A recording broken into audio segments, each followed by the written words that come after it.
ये कहानी है करीब आज से 5100 साल पहले की। महाभारत काल की ये कहानी कुंती की है। यदुवंश के प्रसिद्ध राजा सूरवीर सिंह भगवान कृष्ण के पितामह थे।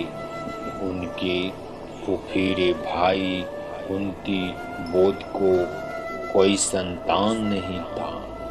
सूरसेन और कुंती में गहरा प्रेम था। सूरसेन ने कुंती बोध को वचन दिया था कि उनके जो पहला संतान होगा उसे वे उन्हें दे देंगे। पहले संतान होगी यानी कि कुंती बोध को दे देंगे। दैव योग से कुछ समय बाद एक कन्या का जन्म हुआ जिसका नाम रखा गया प्रथा। महाराज सूरसिंह ने प्रथा को कुंती बोध को गोद दे दिया। कुंती के यहाँ आने पर प्रथा का नाम कुंती हो गया। कुंती रूप और गुणों की कीर थी। एक बार की बात है, महर्षि दुर्वासा भ्रमण करते हुए राजा कुंती बोध के घर पधारे। तब कुंती ने बड़ी श्रद्धा प्रेम के साथ दुर्वासा मुनि की सेवा की। दुर्वासा जो क्रोधी ऋषियों में से एक गिना जाता था, कुंती के स्वागत सत्कार से बहुत प्रसन्न हुए। प्रसन्न होकर उन्होंने कुंती को एक दिव्य मंत्र प्रदान किया। महर्षि दुर्वासा बोले, हे कुंती, यह मंत्र पढ़कर तुम किसी भी देवता का ध्यान करोगी तो वह तुम्हारे सामने प्रकट होगा और अपने ही सामान्य एक तेजस्वी पुत्र तुम्हें प्राप्त होगा। महर्षि दुर्वासा ने दिव्य ज्ञान से ये मालूम कर लिया था कि कुंती को भविष्य में अपने पति से कोई संतान नहीं होगी। इसी कारण उन्होंने कुंती को ऐसा वर दिया। महर्षि दुर्वासा के चले जाने पर कुंती उत्सुकतावश भगवान सूर्य को देखते हुए मंत्र का प्रयोग किया। साक्षात सूर्य भगवान कुंती के समक्ष उपस्थित हो गए। कुंती भयभीत हो उठी। कुंती ने भगवान सूर्य से क्षमा याचना की। भगवान, मैं तो अभी कुंवारी कन्या हूँ, अपने पिता के अधीन हूँ। कैतूहलवश दुर्वासा मुनि के मंत्र के प्रयोग कर लिया। नादानी में मेरे द्वारा यह अपराध हुआ है।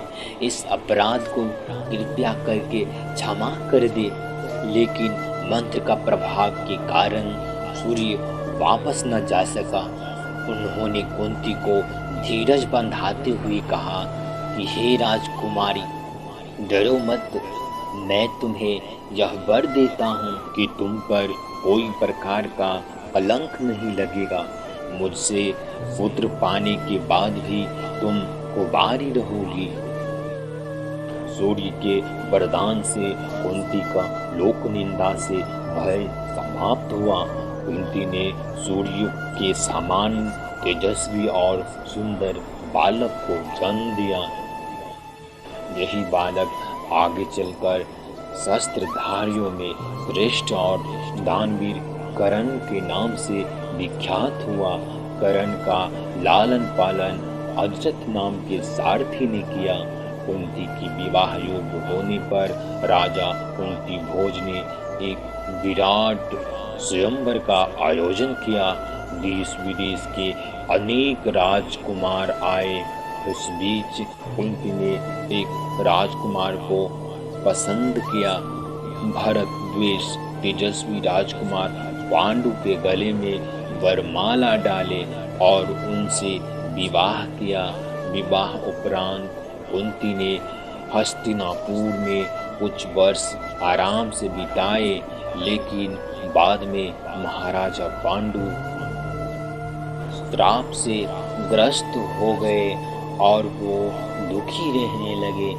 तब उन्हें ऋषि दुर्वासा के वरदान का प्रयोग कर पांडु वंश के वृद्धि के लिए उपाय किया और इस वरदान द्वारा युधिष्ठिर, भीम और अर्जुन जैसे नामक पुत्र को प्राप्त किए।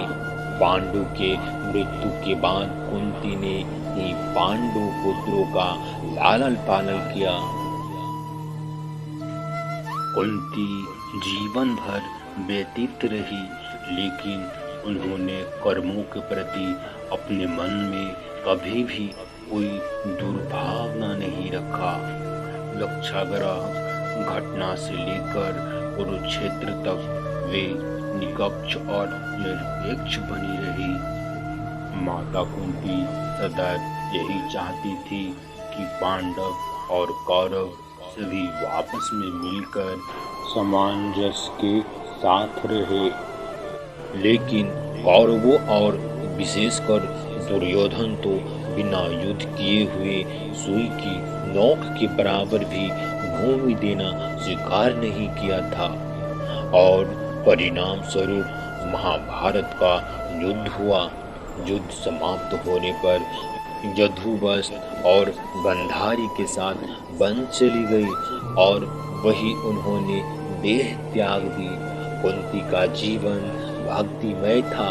वो निरंतर भगवान कृष्ण का सिमरन करती रही। एक बार भगवान कृष्ण ने कुंती से कहा कि हे कुंती, तुम मुझसे वर मांगो। कुंती ने कहा, हे प्रभु, मुझे दुख दो, दुख दो, दुख दो। और भगवान कृष्ण मुस्कुरा के पूछा कि कुंती, पूरा विश्व मुझसे सुख मांगता है, संपन्नता मांगता है, वैभव मांगता है, और तुमने मुझसे दुख मांगा, ऐसा क्यों?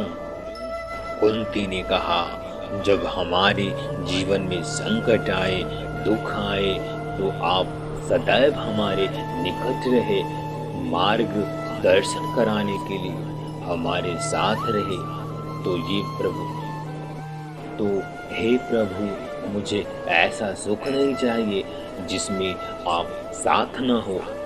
ऐसा दुख चाहिए जिस दुख में आपका साथ बना रहे।